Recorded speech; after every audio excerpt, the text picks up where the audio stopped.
सभी दर्शकों को नमस्ते। मैं national peoples party Arunachal Pradesh unit की तरफ से एक प्रेस ब्रीफिंग में आया हुआ है। हमारा टीम स्पेशली रिसेंटली जो नेशनल कमीशन फॉर माइनॉरिटी उनके बिहाफ में एक मेंबर्स अरुणाचल पे विजिट किया, श्रीमती रिमचिन लामो, और उनका जो स्टेटमेंट है उसको लेके हमारा नेशनल पीपल्स पार्टी रिएक्ट करना चाहता है, क्योंकि हमारा पार्टी एक रेस्पॉन्सिबल पॉलिटिकल पार्टी हिसाब से उनका जो विजिट और जो आपका कमेंट दिया है उन्हें हम काफ़ी सीरियसली लेते हैं। इनफैक्ट उन्होंने रिसेंटली विजिट किया और अरुणाचल प्रदेश में मोर पर्टिकुलरली चकमा इनहेबिटेड एरियाज़ में विजिट किया, और उन्होंने स्टेटमेंट भी दिया कि चकमा एंड हाजंग्स जो वोटिंग राइट्स है उन्हें वो इनकरेज करते हैं और फर्दर डिस्ट्रिक्ट और नेशनल लेवल में ले जाना चाहता है। एट द सेम टाइम उन्होंने स्टेटमेंट दिया कि वो एक ये बुद्धिस्ट होने के नाते उनका सिंस चकमा भी बुद्धिस्ट रिलीजन फॉलो करते हैं, इसलिए उनका ऊपर उनका एक फेवर है।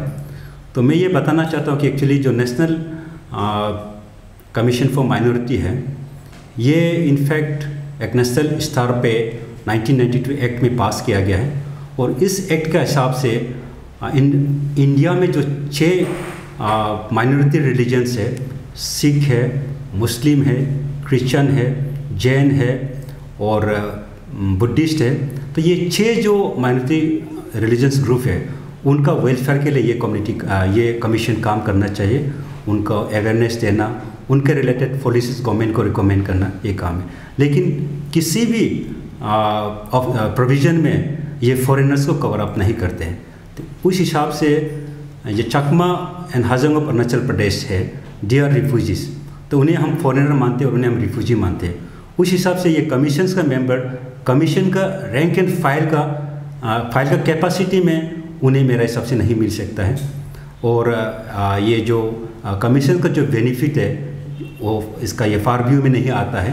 इसलिए उन्होंने जो भी विजिट किया मेरे हिसाब से एक शायद उनको अच्छी तरह से अरुणाचल प्रदेश के यहाँ के डेमोग्राफी को लेके, यहाँ के ट्राइब्स को लेके शायद मैम को अच्छा से नॉलेज नहीं रहा, इसलिए उन्होंने जाके चकमा हाजंग को ही मिला और अरुणाचल प्रदेश के जो अदर जनजाति है उनके सेंटीमेंट को वो नज़रअंदाज करते हुए, उनके सेंटीमेंट को हर्ट करते हुए मिला। इसलिए मैं चाहता हूँ कि मैम उस स्टेटमेंट को विड्रॉ करना है, क्योंकि चकमा एंड हाजंग कौन है? वो लोग अरुणाचल प्रदेश में एक रिफ्यूजी तौर पे आया लगभग 1960-65 के दौर पे, और उन्हें जब लाया गया उस समय कम्प्लीटली प्रॉपर पेपर का साथ ऑल प्रोसीजर्स को फुलफिल करते हुए एज एन रिफ्यूजी हिसाब से उनको लाया गया और रिफ्यूजी कैंप में ही रखा गया, और धीरे धीरे ये पॉपुलेशन बढ़ते गया, बढ़ के लगभग ये अभी 1 लाख का पॉपुलेशन पे आ गया है। और वहाँ के जिस डिस्ट्रिक्ट में वो रहते हैं, नामसाई है, पापुमपर है या आपका चांगलांग है, वहाँ उनका पॉपुलेशंस, वहाँ के लोकल जो कम्युनिटीज़ है उनको मार्जिनलाइज करते हुए उनका पॉपुलेशन बढ़ गया। तो आज अरुणाचल प्रदेश में देखा जाने से निशी कम्युनिटी एक लार्जेस्ट ट्राइब है, यहाँ में सबसे ज़्यादा जनसंख्या है। सेकेंड में अगर गिना जाने से ये चकमा हाजंगी आते हैं, तो उनका भी लगभग 1 लाख पॉपुलेशन आते हैं। ऐसे में अगर पॉपुलेशन बेस में उनको देखने गया बोलने से भी गलत, उससे छोटा कम पॉपुलेशन वाला यहाँ शिंगपो है, तांगसा है, कामटी है, काफ़ी जो 5-10 हज़ार पॉपुलेशन वाला है। अब पॉपुलेशन बेस में भी नहीं गया, और अब यहाँ के इंजीनियर्स को आइडेंटिफाई करके जाना था, फॉरेनर को आइडेंटिफाई कर गया। इसलिए जो फॉरेनर्स अरुणाचल में बैठ के अरुणाचल में ही वो यहाँ के लोकल्स को इतना प्रॉब्लम्स दे रहा है। Land encroachment, forest reserve area को इंक्रोच कर रहा है, लोकल कम्युनिटी के लैंड्स को इंक्रोच कर रहा है। उनका कारण से बहुत सा ये आपका क्रिमिनल एक्टिविटीज़ बढ़ रहा है। बहुत सा ऐसे इंसिडेंट मिलेगा आप जहाँ में वो लोग क्रिमिनल एक्टिविटीज़ में इन्वॉल्व होते हैं, किडनैपिंग में चला जाता है। ऐसा काफ़ी एग्जांपल्स है कि 2012-13 आसपास में हमारा एक जेडपीएम का किडनैप हुआ, उनको ब्रूटली मर्डर किया गया। एक सीओ को एक बार किडनैप हुआ, और रिसेंटली भी 3-4 साल का बात है कि हमारा वहाँ जो पोस्टेड जो एडमिनिस्ट्रेटिव ऑफिसर है उनका ऑफिस में अटैक किया गया, घर को तोड़ा गया।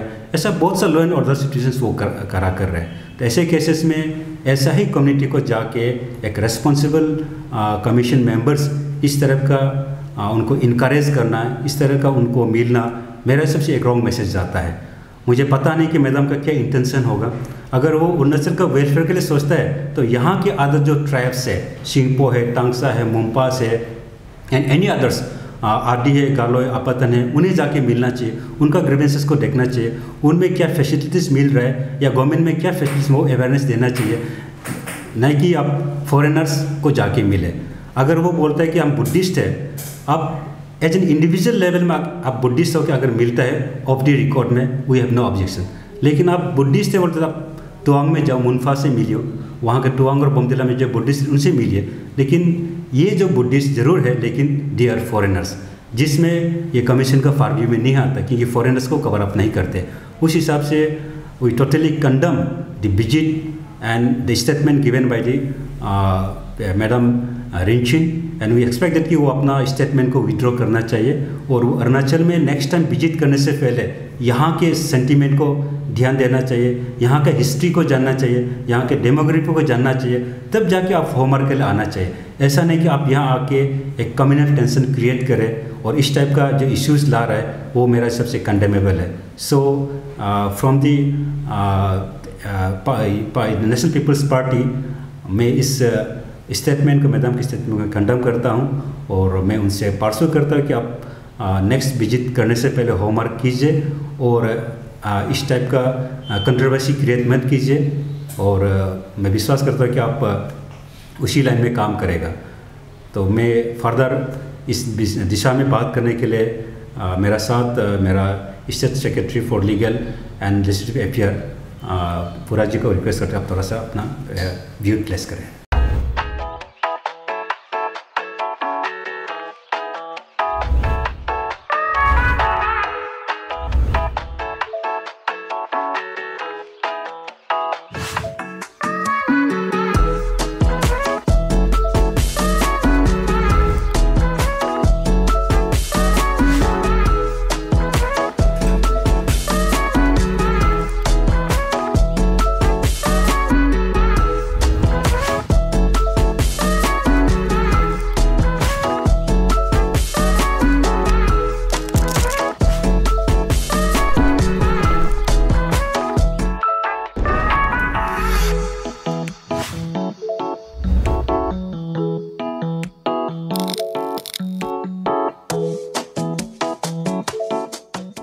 हमारा जीएस भागी साहब का ही बताया हुआ चीज़ों को कैरी फॉरवर्ड करते हुए I also we NPP national peoples party Arunachal condemn the statements issued by Shrimati Rinchin Lamo, member of national minorities commission.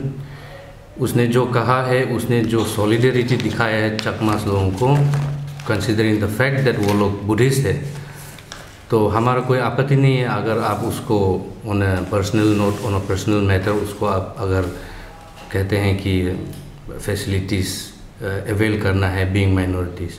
लेकिन सबसे पहले बात उसको मैडम जी को ये जानना चाहिए कि Arunachal is itself A protected state और 100% एसटी ट्राइबल से हम लोग, और हम लोग खुद ही एक माइनॉरिटी है कंसिडरिंग नेशनल ये सिनेरियो में देखने से। तो इसीलिए ये जो चंगमासेन हाजोंग्स को उसने जो सॉलिडेरिटी दिखा के जो बीइंग माइनॉरिटीज़ फैसिलिटीज़ को अवेल करने के लिए जो उत्साहित किया है, उत्साह किया है और एनकरेज किया है, वो सरासर गलत है। क्योंकि चंगमासेन हाजोंग्स का सिटीजनशिप जो है वो अभी तक हाई कोर्ट में, ऑनरेबल सुप्रीम कोर्ट में सब्जुडिस है, जो कि आपसू का तरफ से फाइल किया गया था। और जब उन लोगों का सिटीजनशिप का क्वेश्चन ही सेटल्ड नहीं है, then how can they claim और avail facilities that are there only for the Indians. जो राइट्स कॉन्स्टिट्यूशन में एंश्राइन किया गया है, जो कॉन्स्टिट्यूशनली हम लोगों को जो राइट्स अवेलेबल है, those rights are only meant for Indians. हाँ, अगर there are certain rights which are available also to refugees, but then Chakmas being refugees हो या foreigners हो, they are at first foreigners, वो सब को मद्देनज़र रखते हुए the rights that they are trying to get from the state being calling themselves as citizens of the state वो गलत है, क्योंकि हमारा state itself is a protected state. 1857 regulation act का तहत से हम लोगों को एक स्पेशल स्टेटस कैटेगरी का स्पेशल डेमोग्राफी माना जाता है। तो अगर ये बात एक कॉन्स्टिट्यूशनल गठन किया हुआ बॉडी जैसा नेशनल माइनॉरिटीज़ कमीशन जो है, वहाँ का मेंबर खुद आके अगर एक ऐसा मैसेज देता है, तो this sends out A wrong signal, A wrong message, and it hurts the sentiments of the indigenous people. जो हमारे इंडिजिनस आदमी लोग हैं, जो हमारा अपना इंडिजिनस इनहेबिटेंस है, यहाँ में हम लोगों का अपना ही बुद्धिस्ट जनजाति लोग हैं। फॉर एग्जांपल अभी जैसे कि हमारे जैसे जनरल सेक्रेटरी साहब ने कहा था, वेस्टर्न बेल्ट में हमारा मोन रीजन में we have got Monpas, we have got Akas, we have got Mijis, we have got Sherdukpens, वो लोग भी तो बुद्धिस्ट हैं। उन लोगों का दुख तकलीफ को आप पूछताछ करना चाहिए था। You have to enquire about their welfare. उन लोगों को अगर फैसिलिटीज अवेल कर रहा है कि नहीं, उन लोगों का पूछताछ कीजिए। On the eastern part we have got Tangsas, we have got Singphos, we have got Khamtis and many other ऐसा छोटा छोटा सब ट्राइब्स है जो लोग भी बुद्धिस्ट हैं। तो आप अगर बोलते हैं कि जस्ट बीइंग ए बुद्धिस्ट आप सॉलिडेरिटी उसको दिखा के और वो ऐसा स्वीपिंग स्टेटमेंट्स अगर देते हैं, तो that statement is politically not right. जो it has got the potential to fuel up further communal tensions which are already happening in that particular district, the hotbed of Chakma clashes between the indigenous people जो चांगलांग में है। तो इसीलिए ये जो ऐसा loose statements without knowing the history, without knowing the proper regulations, without knowing proper political history और ये ग्राउंड रियलिटीज़, ऐसा लूज स्टेटमेंट्स देना वो बहुत हानिकारक है, specially for our state. And then अगर हाल ही में द फैक्चुअल पिक्चर देखने जाने से the numbers, the datas itself shows that the numbers of Chakmas and Hajongs have skyrocketed since they have been settled in that area. और हमारा वहाँ का ओरिजिनल जनजाति जो है Singphos, Tangsas, Khamtis, they are being marginalized today. उन लोगों को अपना ही गिरेबान से उन लोगों को धीरे धीरे करके पुश ओवर करके ये Chakmas and Hajongs are trying to take over their lands. तो ये जो है सरासर गलत है, and this is itself a kind of crushing the rights of our own indigenous tribals। और हम जो है बाय बर्थ इंडियंस हैं, इसीलिए द कॉन्स्टिट्यूशनली अप्रूव राइट्स और कॉन्स्टिट्यूशनली अवेलेबल राइट्स जो है फर्स्ट इसमें हक बनता है एज ए इंडियन सिटीजन, हमारा ऊपर बनता है। But when you pass a loose statements saying that the Buddhist minorities like Chakmas can also avail the facilities, तो ये जो है बहुत ही गलत मैसेज पास करता है। And then if it is ये मैसेज अगर बहुत बुरी तरह से फैलने से there is every chance and possibilities की कम्युनल टेंशंस फ्लेयर अप हो सके। So therefore reiterating the fact that I stress again repeating general secretary Bhagesh words that she retract her statements, and then before issuing such kind of sweeping statements she must do her homework properly and know the history, the political history of the place as well as the ground realities, and only then make such kind of remarks which is so to say a very sensitive remark passed in this kind of a sensitive time. That's all. Thank you. Madam का statement चलती है, लेकिन उनको हमका reservation ये है कि आप पहले बार जब अरुणाचल में आ रहा है तो आप यहाँ का जो माइनॉरिटी जो कम्युनिटीज़ है या रिलीजियस ग्रुप है उनको नहीं मिलकर फॉरेनर को क्यों मिला? That's a very big question कि आपको फॉरेनर को जाके मिलना क्यों जरूरी था। सेकेंडली, जहाँ तक जो चकमा में जो आपका वोटिंग राइट्स दिया गया है, तो कुछ चकमास को उनको फर्दर फैसिलिटी अवेल करने को उन्होंने बात किया है, तो उसमें हम लोग रिजर्वेशन है क्योंकि हम लोग चाहते हैं कि Chakmas should not get even voting rights, क्योंकि they are not Indians, they are foreigners. क्योंकि उनका सिटीजनशिप राइट को लेकर सुप्रीम कोर्ट में केस मैटर अभी तक पेंडिंग है, और कुछ मिल भी गया, इट इज़ ऑब्जेक्शनेबल, अभी तक ऑब्जेक्शनेबल है। तो इस हिसाब से मैडम फैक्ट को नहीं जानते हुए ये बोलना गलत है, इसलिए अपना स्टेटमेंट को विड्रॉ करना ही हम लोग बोल रहे हैं। दूसरा क्वेश्चन ये रहेगा कि स्टेट गवर्नमेंट भी और जो हम लॉ मिनिस्टर उन्होंने भी पहले कहा है कि अपना स्टेटमेंट दिया है कि प्रेस में जो चकमा हाजोंग उन लोगों को रिसेटल किया जाएगा, तब का तरफ से क्या किस प्रकार का सहायता मिलेगा या फिर कोशिश करेगा ये चीज़ को सॉल्व करने? हाँ, ये चकमा एंड हाजोंग जो इश्यूज़ है, रिफ्यूजी इशूज़ है, स्टेट के लिए बहुत बड़ा इशू है, सीरियस इशू है और काफ़ी सेंसिटिव भी है, इसलिए हमारा national peoples party Arunachal Pradesh NPP ने जो फर्स्ट स्टेट एग्जीक्यूटिव मीटिंग में हमने इसका रेजोल्यूशन एडॉप्ट करके गवर्नमेंट को भी प्लेस किया। हमने उसमें बोला कि चकमा एंड हाजंग जो इश्यूज है, रिफ्यूजी इश्यूज़ को जितना जल्दी हो सके इसे सेटल करना चाहिए, और सेटल करके इन्हें अरुणाचल से बाहर किसी भी इंडिया के किसी भी पार्ट में उन्हें जितना जल्दी उसके शिफ्ट करना चाहिए, क्योंकि इनका प्रेजेंस का कारण से यहाँ काफ़ी क्रिमिनल्स, काफ़ी लॉ एंड ऑर्डर्स, काफ़ी एंटी सोशल एलिमेंट्स एक्टिविटीज़ बढ़ रहा है, जिसका कारण से हमारा इंडिजिनस लोग इन डेंजर में है। तो ये हमने ऑलरेडी गवर्नमेंट को दे दिया, और गवर्नमेंट इसका दिशा में कुछ भी पॉजिटिव स्टेप लेगा, NPP is always with the government. जो कमीशन का मेंबर है उन्होंने और एक स्टेटमेंट दिया था कि उनका ये जो विजिट है वो फेस वाइज विजिट होगा, बाकी जगहों में वो विजिट करेंगे, तो उनका ये पहला विजिट है वो, उसका पर आपको क्या कहना है? उनका पहला विजिट में उन्होंने गलत जगह पे गया, गलत स्टेटमेंट दिया, इसलिए मैं मैम से वही अपील करता है कि आप नेक्स्ट विजिट से पहले होमवर्क कीजिए और यहाँ के जो इंडिजिनस पीपल्स है उनका सेंटीमेंट को ऑनर कीजिए, यहाँ के हिस्ट्री को जानिए और उसी हिसाब से आप टेकअप कीजिए, ऐसा कि आप नेक्स्ट विजिट में आके फिर दोबारा से फॉरेनर्स को मिले और इस सब का गलत स्टेटमेंट, ऐसा होने से हमारा पार्टी से या हमारा स्टेट में उनका प्रोटेस्ट रहेगा।